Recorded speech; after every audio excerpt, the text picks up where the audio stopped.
आज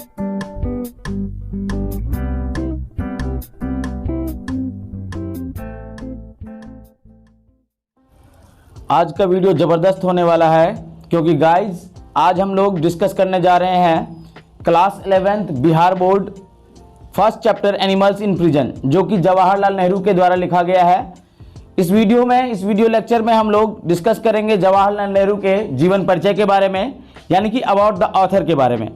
साथ ही साथ मैं बता दूं कि यह वीडियो उन तमाम लोगों के लिए बहुत ज़्यादा इन्फॉर्मेटिव एंड बेनिफिशियल होने वाली है जो लोग प्रिपरेशन कर रहे हैं स्टेट इंग्लिश पेपर 2 की। अगर आप भी एस्पिरेंट हैं और आप भी अगर प्रिपरेशन कर रहे हैं स्टेट पेपर 2 इंग्लिश के लिए, तो गाइज आपके लिए वीडियो बहुत ज़्यादा इन्फॉर्मेटिव होने वाली है। साथ ही साथ जो बच्चे क्लास 11th के हैं और वो इंग्लिश का प्रिपरेशन अपना फ्री ऑफ कॉस्ट करना चाहते हैं, तो आप हमारे इस यूट्यूब चैनल से अपना कंप्लीट सिलेबस का complete preparation free of cost कर सकते हैं। तो गाइज बिना लेट किए चलिए शुरू करते हैं। I am Aryan sir, welcome you all to my YouTube channel AJ English Classes. Guys, बात करते हैं हम जवाहरलाल नेहरू जी के जीवनी के बारे में। तो शुरुआत करते हैं लाइन बाय लाइन। यहाँ पे हम इंग्लिश टू हिंदी समझेंगे पूरे इस चैप्टर के जो ऑथर हैं उसके इंट्रोडक्शन के बारे में। तो चलिए शुरू करते हैं। Jawaharlal Nehru 1964 India's first prime minister was popular among the children as चाचा नेहरू, यानी कि जवाहरलाल नेहरू जो कि भारत के प्रथम प्रधानमंत्री बच्चों के बीच किस नाम से लोकप्रिय थे, तो चाचा नेहरू के नाम से लोकप्रिय थे। He was a man of rare sensitivity, वह जो थे वो दुर्लभ संवेदनशीलता के व्यक्ति थे। गाइज यहाँ पे एक चीज और हम ध्यान देंगे, चैप्टर रीडिंग के दौरान हम इसके ग्रामेटिकल स्ट्रक्चर के बारे में भी थोड़ी बहुत जानकारी प्राप्त करते जाएंगे और कुछ चीज़ें सीखते जाएंगे जो अगर हमें नहीं पता हो तो। जैसे कि आप देख रहे हैं कि he was a man of rare sensitivity है, तो यहाँ पे जो ही है, ही का मीनिंग क्या होता है? वह होता है। परंतु हम रिस्पेक्ट के लिए अगर ही को हिंदी में अनुवादित करते हैं इस सेंटेंस को, तो हम ही के बदले में वे का प्रयोग करेंगे, यानी कि वे दुर्लभ संवेदनशीलता के व्यक्ति थे। जिस तरह से जो बच्चे हिंदी टू इंग्लिश सीखने के जर्नी में हैं और अगर वो ट्रांसलेशन के थ्रू अपना इंग्लिश स्ट्रॉन्ग करने जा रहे हैं या पढ़ रहे हैं, तो वो इस तरह के वाक्यों का सामना पहले ही कर चुके होंगे। जैसे कि वे एक शिक्षक हैं, तो वे एक शिक्षक हैं का क्या होगा इंग्लिश में ट्रांसलेशन, आप कमेंट सेक्शन में जरूर बताएं। क्या दे आर ए टीचर होगा या ही वाज ए टीचर होगा, ही इज ए टीचर होगा या दे आर ए टीचर होगा? वे एक शिक्षक हैं। तो गाइज आगे देखते हैं कि educated eight harrow and Cambridge university, यानी कि जो चाचा नेहरू हैं उन्होंने कहाँ पे अब शिक्षा प्राप्त की? वे कैम्ब्रिज और हैरो विश्वविद्यालय से शिक्षा प्राप्त करने के बाद he became a barrister after studying natural science and law. उन्होंने नेचुरल साइंस यानी प्राकृतिक विज्ञान और कानून का अध्ययन करने के बाद बैरिस्टर बन गए।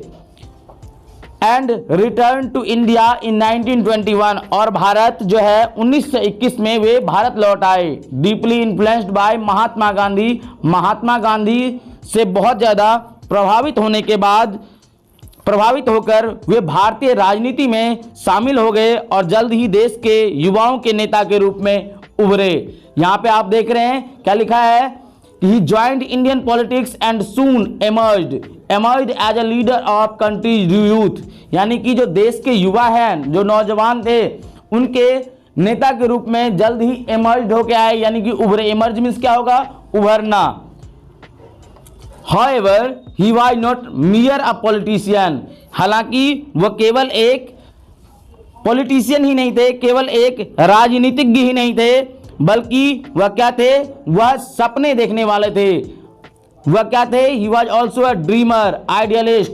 वह सपने देखने वाले थे, ह्यूमनिस्ट थे, यानी कि वो मानवतावादी थे और शब्दों में भी कलाकार थे, यानी कि आर्टिस्ट भी थे, साथ में शब्दों के कलाकार भी थे। कौन, किनकी बात की जा रही है? तो जवाहरलाल नेहरू जी की बात की जा रही है, चाचा नेहरू की बात की जा रही है। अब हम आगे जो पढ़ने वाले हैं वो उनके वर्क्स के बारे में पढ़ने वाले हैं, यानी उनकी रचनाओं के बारे में पढ़ने वाले हैं, जो कि किसी भी एग्जामिनेशन के लिए अगर आप प्रिपरेशन कर रहे हैं अबाउट द ऑथर, खास करके क्लास 11th एंड 12th के लिए, तो आपको एक चीज याद रखना होगा कि अबाउट द ऑथर्स में जो ऑथर्स की जो वर्क्स हैं यानी रचनाएं हैं वो बहुत ही ज्यादा इंपॉर्टेंट होता है। कोई ऐसा क्वेश्चन नहीं है किसी ईयर का, आप पलट के देख सकते हैं, क्वेश्चन पेपर लेकर देख सकते हैं जिसमें अबाउट द ऑथर में से क्वेश्चन नहीं आया हो ऑब्जेक्टिव में।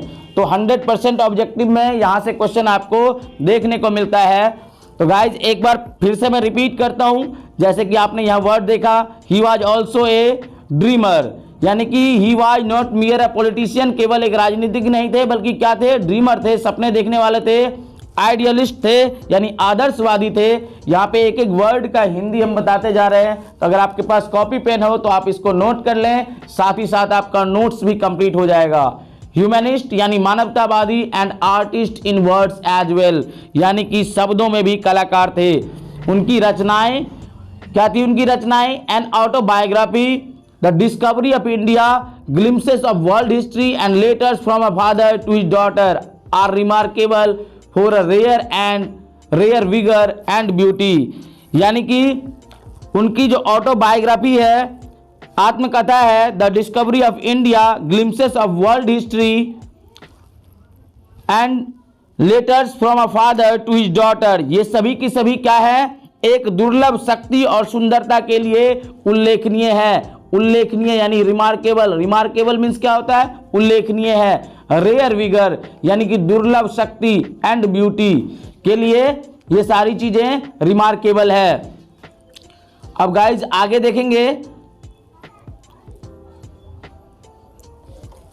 आगे नेक्स्ट है कि they establish him as a master, they establish him as a master of English prose, उन्होंने अपने आप को किसके रूप में एस्टैब्लिश किया, तो अंग्रेजी गद्य के उस्ताद के रूप में एस्टैब्लिश किया, यानी अंग्रेजी गद्य के उस्ताद के रूप में स्थापित करते हैं अपने आप को।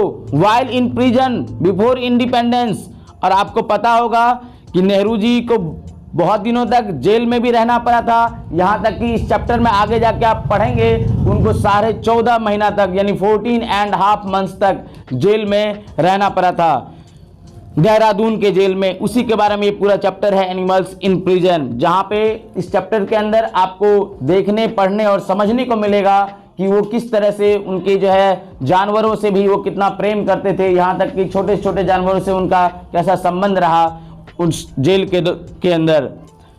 तो कह रहे while in prison before independence, यानी आज़ादी से पहले, स्वतंत्रता से पहले जेल में रहते हुए उन्होंने क्या किया, तो उन्होंने किताबें पढ़ी, ही रेड बुक्स, ऑब्जर्व नेचर, प्रकृति का अवलोकन किया, और कभी कभी सपने भी देखे, ड्रीम्ड एट टाइम्स फ्रेज है, तो क्या हो गया कि ड्रीम्ड एट टाइम्स यानी कभी कभी सपने भी देखे, and wrote in his powerful and poetic style about all that he thought and felt, और उन्होंने जो कुछ भी सोचा और महसूस किया उसे अपनी शक्तिशाली काव्य शैली में, अपनी शक्तिशाली और पावरफुल एंड पोएटिक स्टाइल, शक्तिशाली और काव्य शैली में उन चीज़ों को बहुत, वह सब कुछ को लिखे, जो कुछ उन्होंने महसूस किया उन्होंने उस चीज़ को लिखा अपने उन शक्तिशाली और पोएटिक स्टाइल में, यानी उस काव्य शैली में लिखा।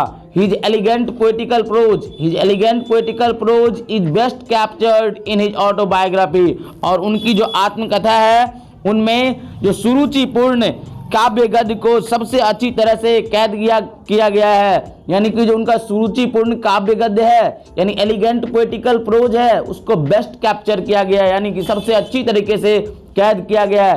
किसमें, तो उनकी ऑटोबायोग्राफी में। द फॉलोइंग एक्सट्रैक्ट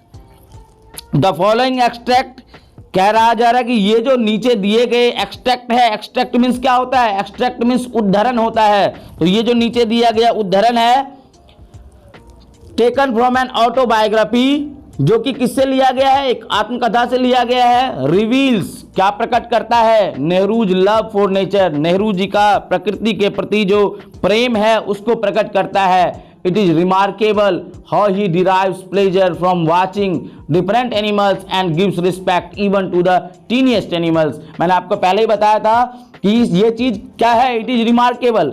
इस वर्ड को हम पहले भी डिस्कस कर चुके हैं। रिमार्केबल मीन्स क्या होता है, उल्लेखनीय होता है। तो यह उल्लेखनीय है कि वह कैसे वह भिन्न जानवरों को देखकर आनंद प्राप्त करते हैं। ही डिराइव्स प्लेजर, यानी जो कहां से, तो फ्रॉम वाचिंग डिफरेंट एनिमल्स, अलग अलग जानवरों को देख के किस तरह से वो आनंद प्राप्त करते हैं। And gives respect even to the teeniest animals, और यहां तक कि वो छोटे से छोटे जानवरों को भी क्या देते हैं, आदर सम्मान देते हैं। The piece is a wonderful example, the piece is a wonderful example of let live and wonderful example of live and let live, यानी कि ये जो पीस है, ये जो आप देख रहे हैं, ये किसका वंडरफुल एग्जाम्पल है, तो लीव एंड लेट लीव का वंडरफुल एग्जाम्पल है, यानी जियो और जीने दो का वंडरफुल एग्जाम्पल है ये। तो इसी के साथ जो आपका अबाउट द ऑथर था जवाहरलाल नेहरू के बारे में, वो कंप्लीट हो जाता है। और अगर आपको ये वीडियो इंफॉर्मेटिव लगी हो और अगर ये आपको हेल्प करेगा कुछ नया सीखने में, तो आप जरूर वीडियो को लाइक करें। और साथ ही अगर अभी तक आपने चैनल को सब्सक्राइब नहीं किया तो चैनल को सब्सक्राइब करें, इसलिए क्योंकि यहाँ पे आपको मिलने वाली है पूरे क्लास 11th एंड 12th का कंप्लीट सिलेबस, वो भी free of cost. Thank you so much for watching my video and please share to those who needs it. Thank you so much.